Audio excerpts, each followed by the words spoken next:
Tiny Habits by B.J. Fogg explains how to inspire permanent behavior change by highlighting morale, ability, and habits as important factors. The book guides readers to adopt small and simple habits, helping to inspire positive change through regular small steps. Read on and change your life. The small habits you make from today will create the big results you see tomorrow. James Clear. Once upon a time, a young man named John was struggling to build good habits. He wanted to be more productive, healthier, and happier, but he needed help to stick to new routines. One day, John was reading a book about self-improvement when he came across a story about a bamboo plant. Bamboo plants are known for growing very quickly, but it takes 4 years to develop a root system. During those 4 years, all that is visible above ground is a tiny sprout. John realized that building good habits is like growing a bamboo plant. It takes time and effort to develop a strong foundation, but the results can be incredible once you do. John decided to start small. He committed to working out for 20 minutes daily and reading one book a month. At first, it wasn't easy to stick to his new habits, but he persevered. After a few weeks, John started to see results. He had more energy, was sleeping better, and felt more accomplished. He also realized that he was enjoying his new habits. Over time, John added more good habits to his routine. He started eating healthier, meditating regularly, and spending more time with his loved ones. He also began to achieve his goals more quickly. Today's book summary is like this story, how we can change our lives by changing small habits. Today, we will learn about Tiny Habits by B.J. Fogg. There are many books on this topic like The Power of Habit and Atomic Habits, but this book teaches you to make significant changes with small things related to your daily life, which you can do very quickly. The Tiny Habits method is based on 20 years of research and Fogg's experience training more than 40,000 people about habits. In this, you will learn how to feel good about your successes instead of feeling bad about your failures. This step-by-step guide will help you design habits, create positive emotions, and celebrate small achievements. Whether you want to lose weight, be stress-free, sleep better, or be more productive daily, the Tiny Habits method makes it easy to achieve by starting small. We have divided this summary into 5 chapters to understand the book quickly. So let's start. Chapter 1. Elements of Behavior. A behavior is formed when motivation, ability, and sign come together. It is also called the Fogg behavior model. Interestingly, the Fogg behavior model applies to all behaviors, including the habits you are trying to change to become better. You can stop the behavior you don't want by removing the sign. It's not always easy, but removing the signal is your best first step to preventing a behavior from happening.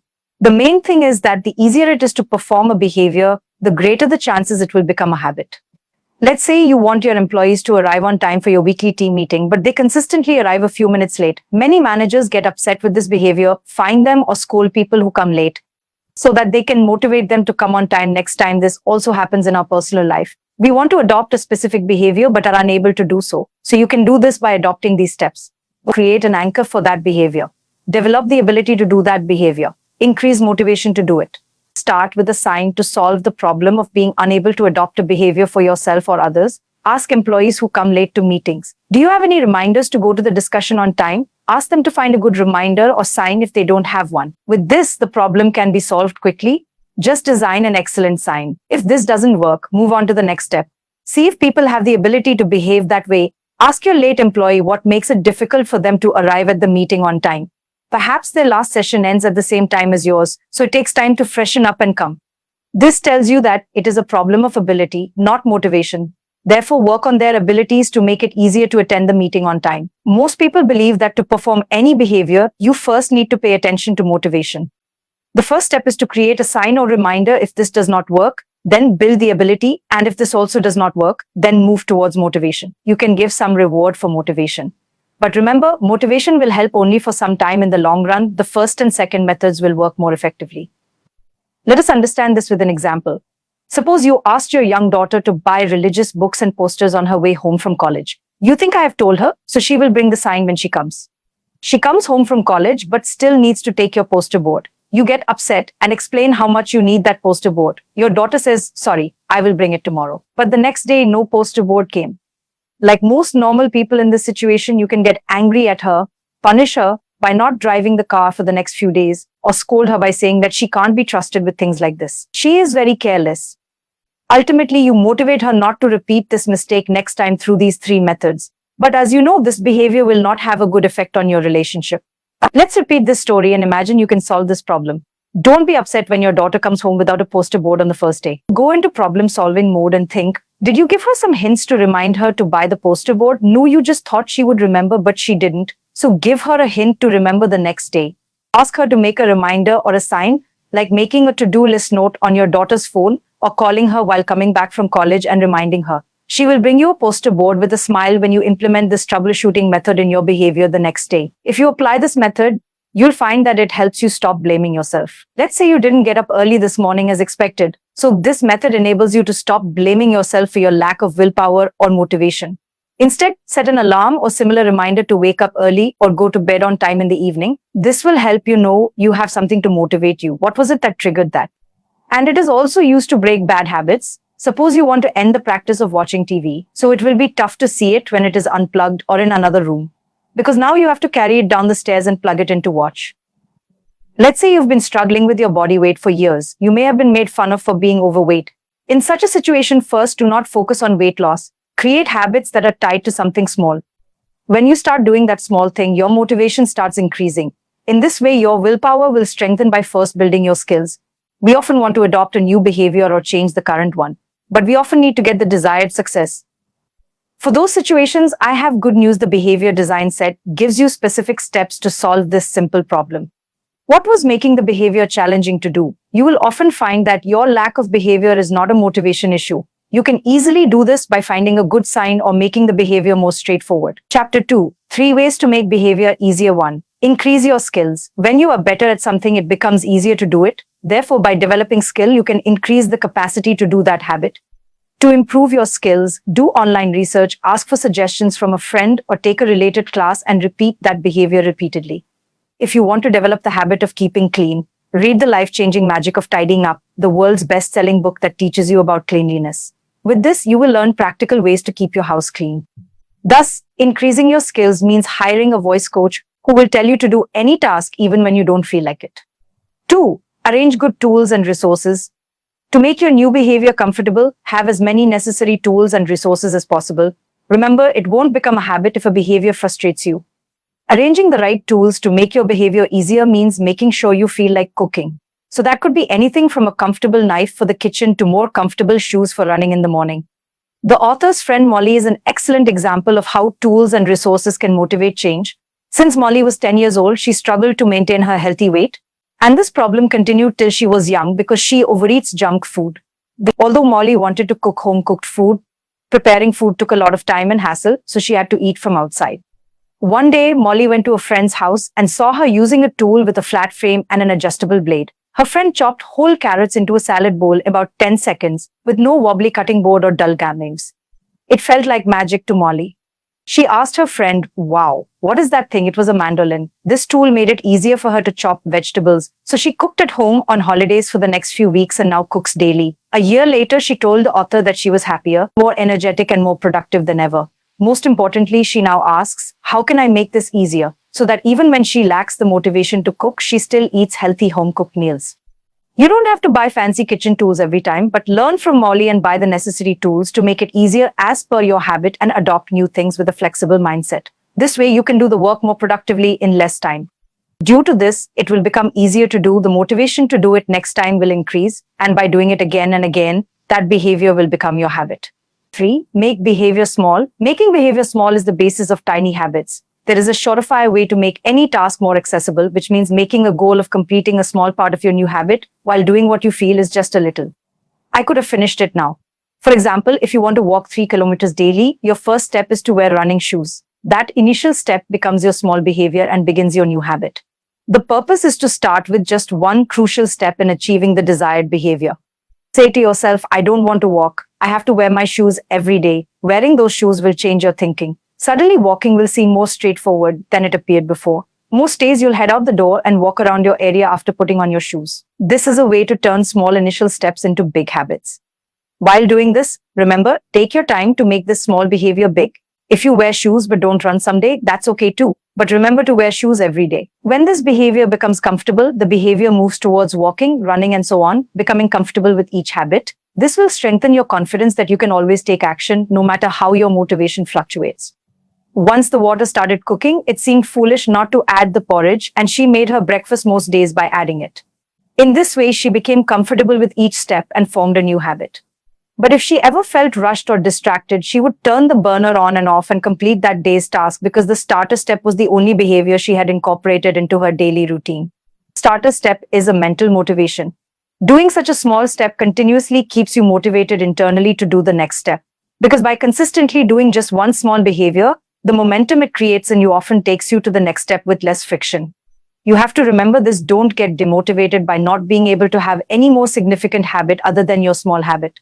You have to take responsibility for your starter behavior, like lighting the burner, and you will be successful every time. Every time you do this, you keep that habit alive and create the possibility of moving forward. For example, Sarika was surprised at how quickly her burner habit developed into multiple patterns, making it a habit to make a full breakfast. Motivated by her success, she also started making lunches and dinners. And within a few months, she moved beyond porridge and started making morning dosa with chutney. Chapter 3.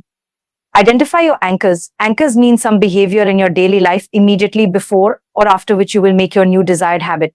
Your anchor should be something that happens in your life. Some people feel they do not know what work to do in their daily schedule. Sometimes they do one thing and sometimes something else. This situation may happen to you too. No matter how disorganized your routine is, you always have enough activities to anchor you. Try these anchors as much as possible in the morning.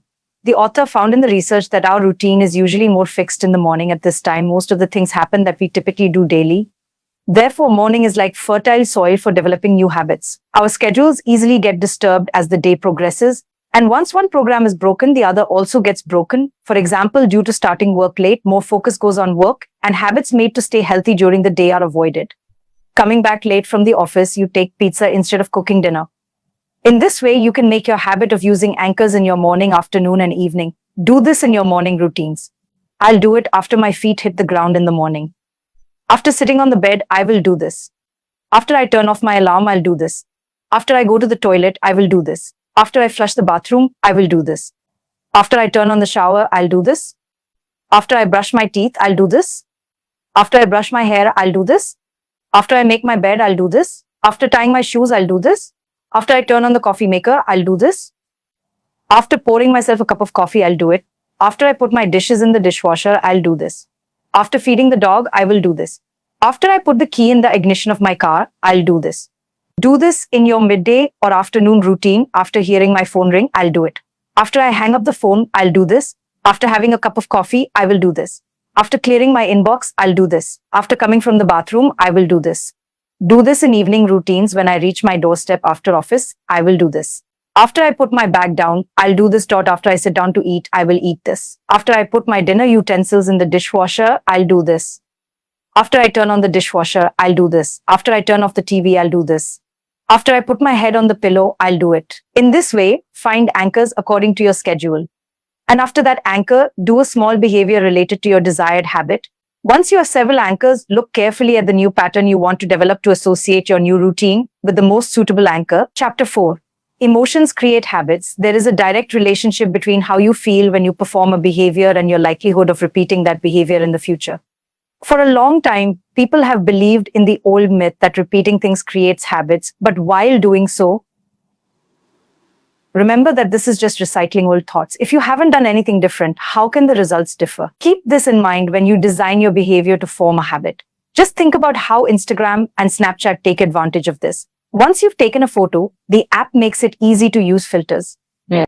As you apply different filters, you see your photo magically transform before your eyes, and the photo is no longer just a photo. You feel like you are sharing a fantastic feeling and moment. When this happens, your brain releases dopamine, and you look for opportunities to use Instagram or Snapchat again because it feels good. Regarding behavior, decision and habit are opposites of each other. The decision requires thinking, not habits. You can decide what to wear when you go to work every morning, but most people must decide whether to take their phone while leaving the house. They take it with them without thinking. Because the phone is connected to their emotions, people feel good about it without thinking. In this way, it becomes their habit to keep the phone with them and keep looking at it occasionally. The entire process of habit formation is precisely the same for good and bad habits.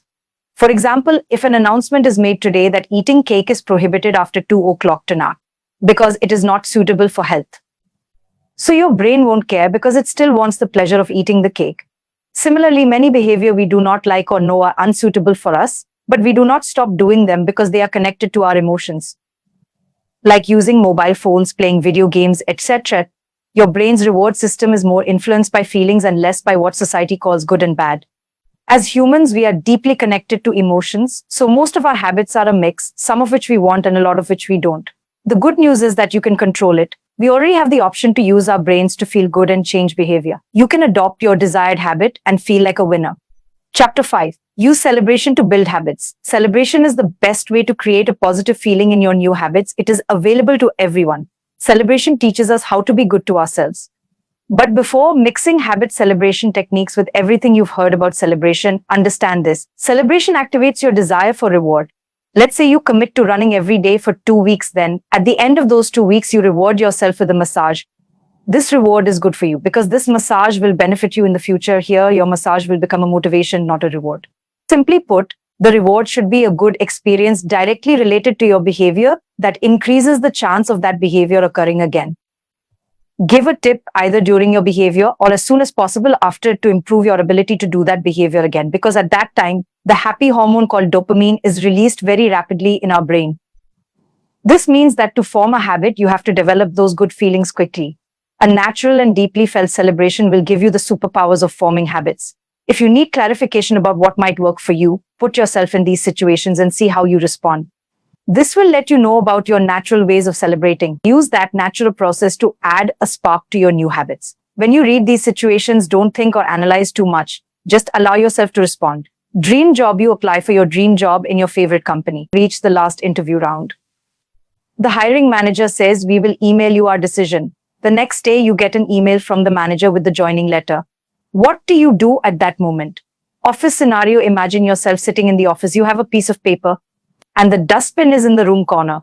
You decide to wrap the paper and throw it in the dustbin. You throw the paper with careful aim and it falls straight into the dustbin. What do you do at that moment to celebrate your perfect shot? Championship scenario, your favorite team is in the championship game. The scores of both groups are equal and very little time is left. As soon as the time is up, your team wins by scoring. What do you do at that moment? Have you found a way to celebrate that makes you feel sparkly? If not, it's time to try some other celebration techniques.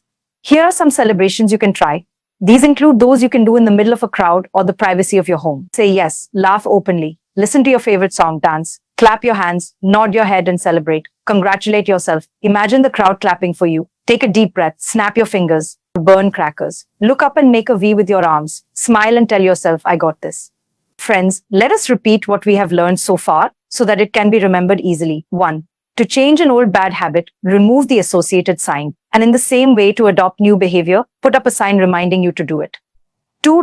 To change any behavior, follow these 3 steps, create an anchor for that behavior. Develop the ability to do that behavior, increase motivation to do it. 3. To make any behavior easier, follow these 3 methods, enhance your skills. When you are better at something, it becomes easier to do it. Therefore, by developing skill, you can increase the capacity to do that habit. Arrange tools and resources. Make your behavior as small as possible. 4. Another way to make the habit easier is scaling back.